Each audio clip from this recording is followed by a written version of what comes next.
Auzubillahiminash-shaytanir-rajeem. Bismillahir-Rahmanir-Rahim. Assalamu alaikum, dear students. I hope you all will be fine and enjoying good health. I'm Dr. Muhammad Ali Hashmi from University of Education Lahore campus, and we are studying the subject of Introduction to Biochemistry. Today's lecture would be about the fluid mosaic model of the membrane structure. In the previous lecture, we were discussing about the significance of lipids in biological membranes, and then we studied about different membrane proteins which are present in the membrane, and after that we also discussed about some lipids and lipid linked proteins, their percentage, how much they are present in the membranes, how much proteins and lipids and then carbohydrates and other things are present in the membrane. And we also had a quick look at the main structure of the membrane with an emphasis on the lipid bilayer. Now we are going to discuss a bit more about the same topic. So this topic still comes under the umbrella of significance of lipids in biological membranes.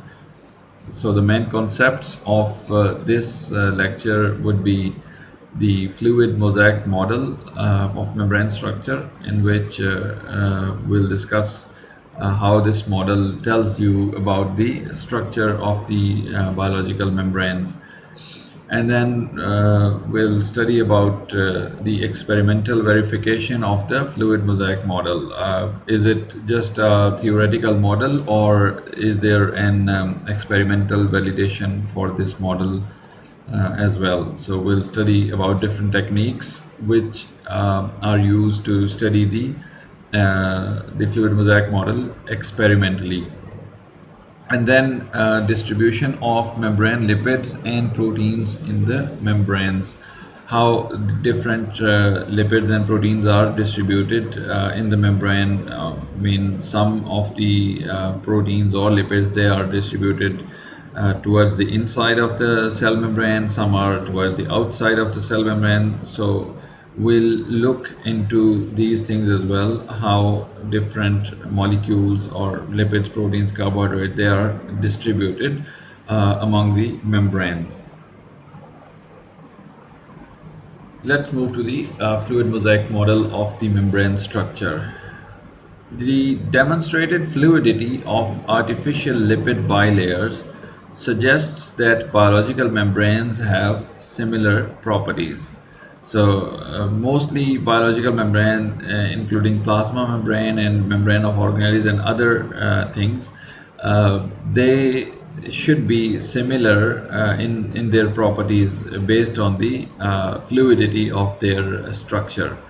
So this idea was proposed in 1972 by S. Jonathan Singer and Garth Nicholson in their unifying theory of membrane structure, which is known as the fluid mosaic model. So these two scientists, they presented this idea that due to the fluidic nature of the artificial lipid bilayer, most of the membranes, they should have similar properties. So this model, the fluid mosaic model, in original form, it postulates that integral proteins resemble icebergs floating in a two-dimensional lipid sea, and that these proteins freely diffuse laterally in the lipid matrix unless their movements are restricted by associations with other cell components. So let's discuss it point by point. The first thing it says is that integral proteins resemble icebergs. Have you seen that in Arctic regions, if you have seen on television or in some movies, that in the ocean there are giant icebergs floating on the water? So it says that the integral proteins, they just resemble like icebergs floating in a sea. What is that sea? That sea is a two-dimensional lipid sea. Those two layers of lipids are joined together by forces, which is called lipid bilayer, and in that lipid bilayer C, these icebergs like proteins, they are floating in that sea.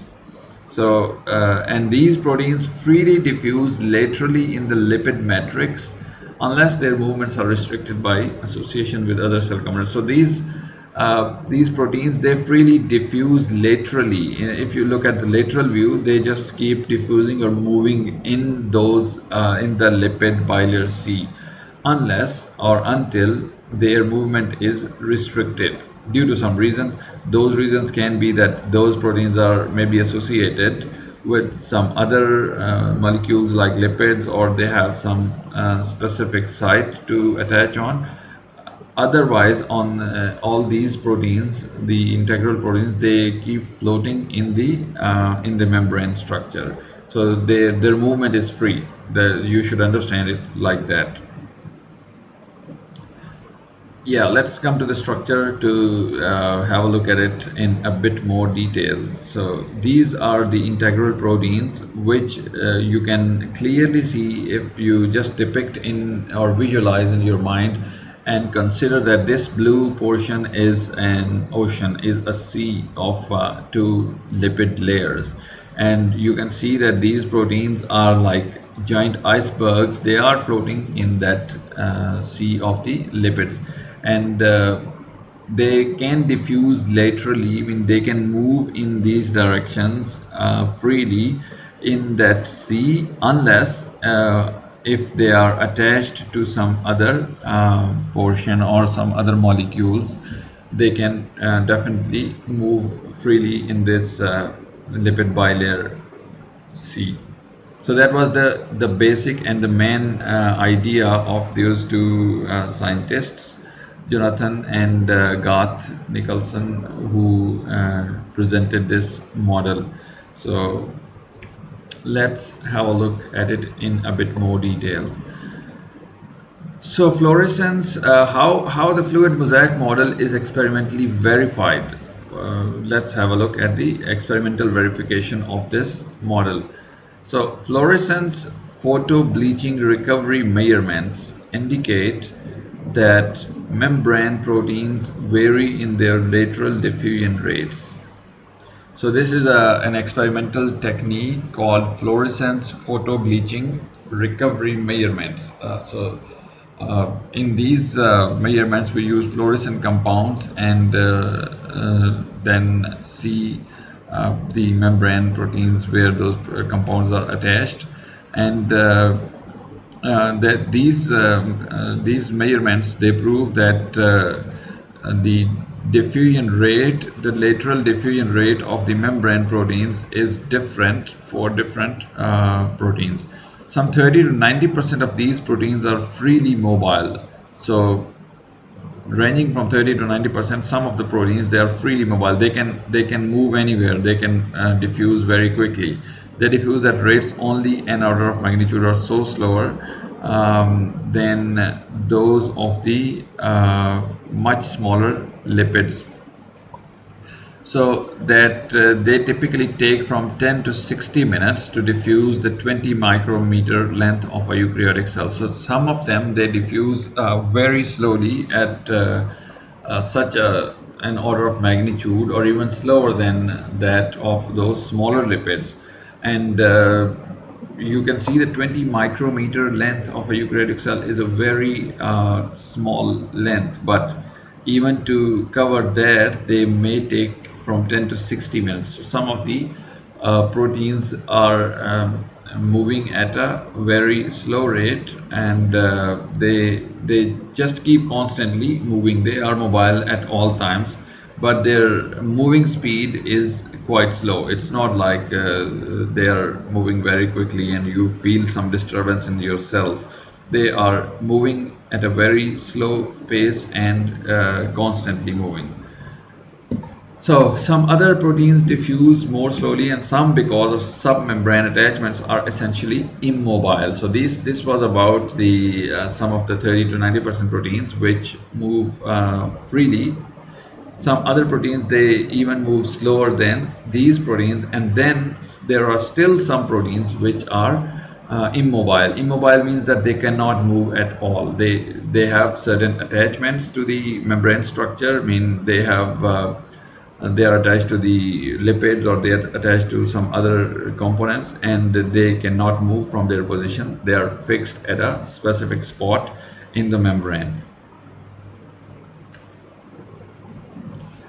So the distribution of proteins in membranes may be visualized through electron microscopy using the freeze fracture and freeze etch techniques. These are two techniques through which we can study the structure and confirm the fluid mosaic model of the membrane structure, and we can use these techniques to study the membrane structure under an electron microscope, and then we can confirm that there are proteins that are protruding out of the membrane like this, and like we have seen in the previous figure, this one, and about this lipid bilayer structure and other molecules as well. So what are these techniques? Let's move to those procedures. So the first one, the freeze fracture procedure. In this procedure, which was devised by Daniel Branton, what we do, a membrane specimen is rapidly frozen to near liquid nitrogen temperature. So what is done in this technique? Freeze fracture. Freeze. So first part is the freeze one. We freeze a membrane specimen very rapidly to a very low temperature, that is almost minus 196 degrees centigrade. Why do we freeze the sample? Just so that it immobilizes the sample, it stops all the movements in that membrane, and and it minimizes the disturbance by the subsequent operation, so that when we study the portion of the membrane under an electron microscope, or we make a sample from it, the movement of proteins do not disturb the study. That is why we freeze the sample and we stop all the movement. So freezing stops all the movements in the cell. Next, the next stage is after freezing. It is the fracture stage. So first is the freeze, and then is the fracture. That is the name specifies. Now we move to the fracture. After the sample is frozen, it is fractured with a cold microtome knife, which often splits the bilayer into monolayers. We'll have a look at it on the next slide. First, I just tell you briefly what is a microtome knife. A microtome, it is from the Greek word micros, meaning small, and temne, that means to cut. It is a tool used to cut extremely thin slices of material known as sections. So microtome is a very thin knife that is used to cut very thin slices of materials known as sections. So you can imagine that it is a so thin and sharp knife that it can cut the cellular layers or cell membranes into sections. So it is this tool is very important in science, and microtomes knives are used in microscopy, allowing for the preparation of samples for observation under transmitted light or electron radiation. So with this microtome, we cut sections of different samples which we want to study, and then we study those sections under the electron microscope or other with other techniques. So yeah, here is the microtome knife cutting structure. So you can see that this is a membrane, that same plasma membrane we have seen through the fluid mosaic model, and after freezing it to the nearly liquid nitrogen temperature, it is cut with a microtome knife, and often we get lucky to cut it from the center in half. And this is a schematic representation that if it is cut from half, you can see that the interior of these bilayer is exposed, and you can see the embedded proteins and all those structures in that membrane. So that microtome knife will cut it in the half, and now we'll move to the next procedure to study these structure and to confirm that these lipid bilayers actually do exist. So since the exposed membrane itself would be destroyed by an electron beam, if you put that membrane directly under the electron microscope, the electron beam will definitely destroy it. So what we do to study it, we make its metallic replica. What is metallic replica? That is, we make an exact replication of this membrane using a metal. And how is that made? That is made by coating the membrane with a thin layer of carbon. First, what we do, we coat this portion of the membrane with a thin layer of carbon. So that carbon gets the shape of this membrane, like where the protein is protruding out. It will be we will form a structure of carbon on here, and we will cover this whole portion with the carbon, and then we shadow the carbon by evaporative deposition under high vacuum with platinum. We paste the platinum on that carbon with the help of evaporative deposition. Evaporative deposition is basically a method of thin film deposition where we can put a metal on some targeted surface. So we evaporate the metal in vacuum, and then we spray that metal onto that carbon, thin layer of carbon which we just put on the this membrane structure, and then we remove the organic matter or the carbon by treating with the acid. And when we remove the carbon, we will have a fine replica of the membrane made up of platinum. So that metallic replica can now be easily examined under electron microscopy, and it will not get destroyed by the electron beam. And in the other procedure, the freeze etch procedure, what we do, the external surface of the membrane adjacent to the cleaved area revealed by freeze fracture may also be visualized by first subliming or etching away at -100 degrees centigrade some of the ice in which it is encased. So you know that the sample was frozen, and we fractured the membrane, and we studied its one side through the making its metallic replica. Its other portion where the ice is frozen, so on outside layer it will be ice because the sample was frozen. So what is done to that side in freeze etch procedure is that first we sublime away the ice. What is sublimation? In sublimation, ice will be converted directly to vapors instead of going through the liquid phase.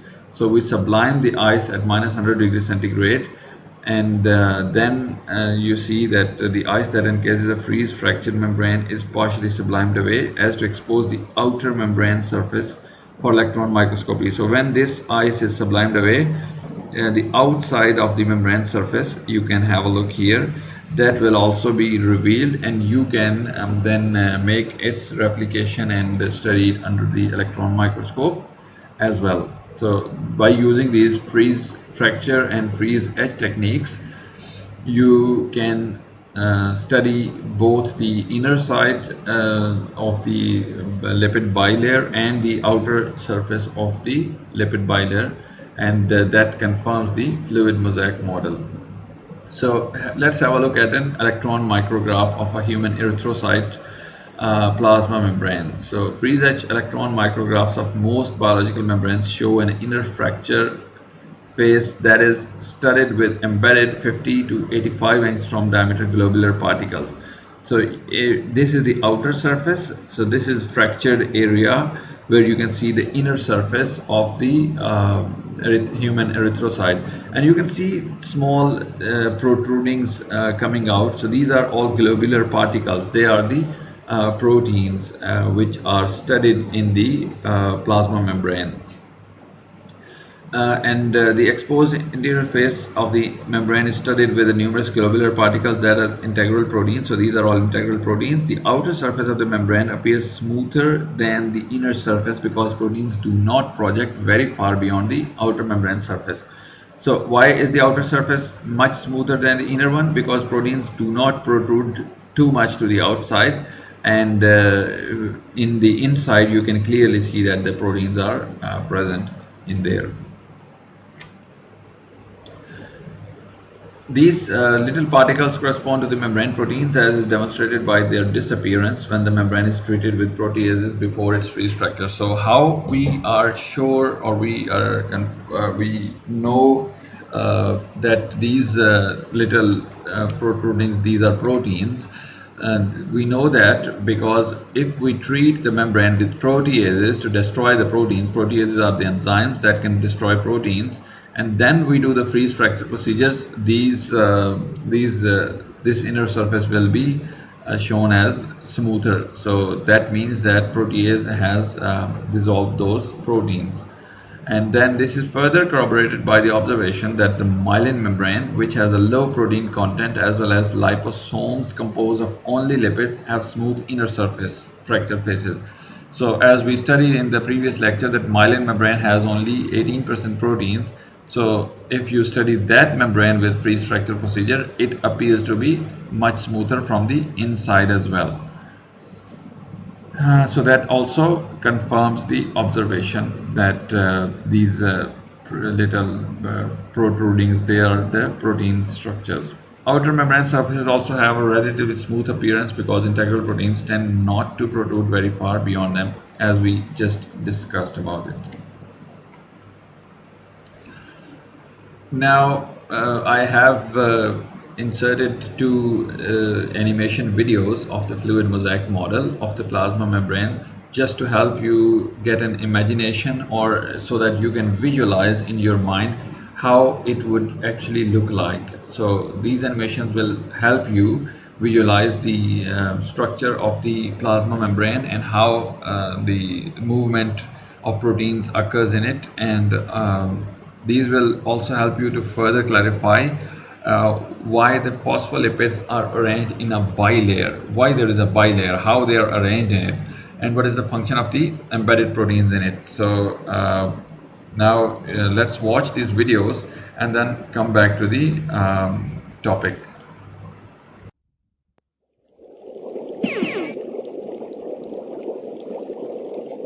All cells have an outer membrane called a plasma membrane, which acts as a boundary between the outside and inside of a cell. Cell membranes are primarily made of phospholipids, which are large lipid molecules, similar to triglycerides.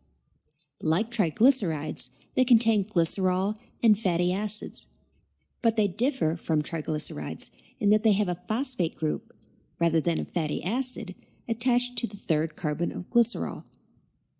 The phosphate head of the molecule is hydrophilic, or water-loving. This means that it interacts well with water. The fatty acid tails, however, are hydrophobic, or water-hating, and do not interact well with water. Because of these unique properties, when placed in a liquid environment, phospholipids tend to arrange themselves into a phospholipid bilayer, so that only the hydrophilic heads interact with a watery environment, and the hydrophobic tails crowd inward, away from the water. The plasma membrane of a cell also contains other molecules that aid in its function. There are a number of different proteins embedded in a membrane, and they serve a variety of functions. Some are involved in the transport of substances across the membrane, while others help in cell-to-cell communication. Short chains of sugars are attached to the outer surface of some of these proteins, forming glycoproteins, which serve as recognition signals to other cells. Cholesterol is present in the membrane as well. Cholesterol lends support to the membrane and regulates fluidity, giving the membrane the general consistency of olive oil. The phospholipids, proteins, glycoproteins, and cholesterol are all present in the membrane as a flexible pattern, commonly referred to as the fluid mosaic model. Together, these components of the cell membrane allow the cell to interact with its external environment.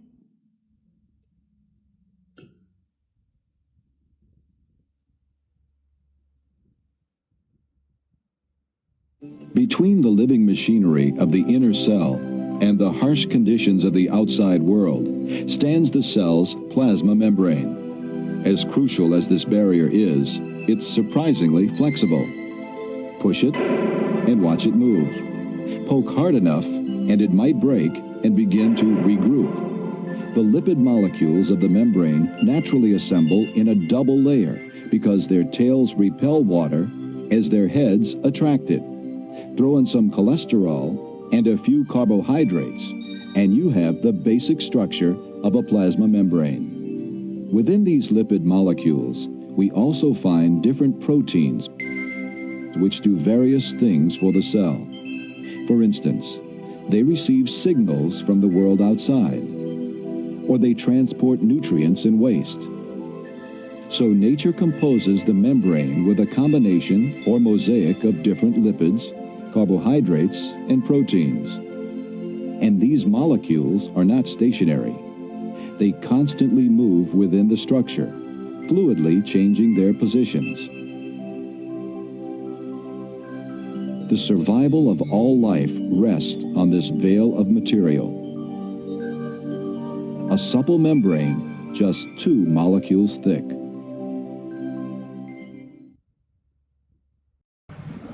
Yeah, I hope you have watched the videos and you now visualize how these phospholipid bilayers arrange themselves and what is their function and how are the mobile proteins moving in their structures. So now we have a look at how membrane lipids and proteins are distributed unevenly.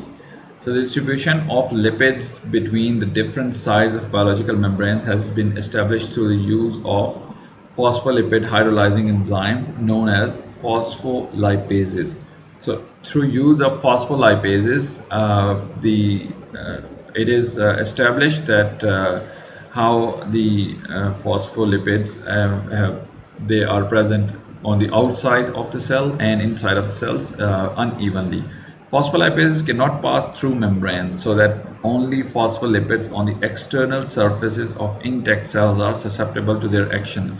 So as these enzymes cannot pass through the membrane, so we can just put them on one side of the cell membrane and they will act only on those lipids. So such studies indicate that the lipids in biological membranes, like the proteins, they are asymmetrically distributed between the leaflets of a bilayer. As we studied in the previous lecture, that proteins were distributed in an asymmetric fashion. Similarly, lipids are also distributed in the lipid bilayer in an asymmetric fashion.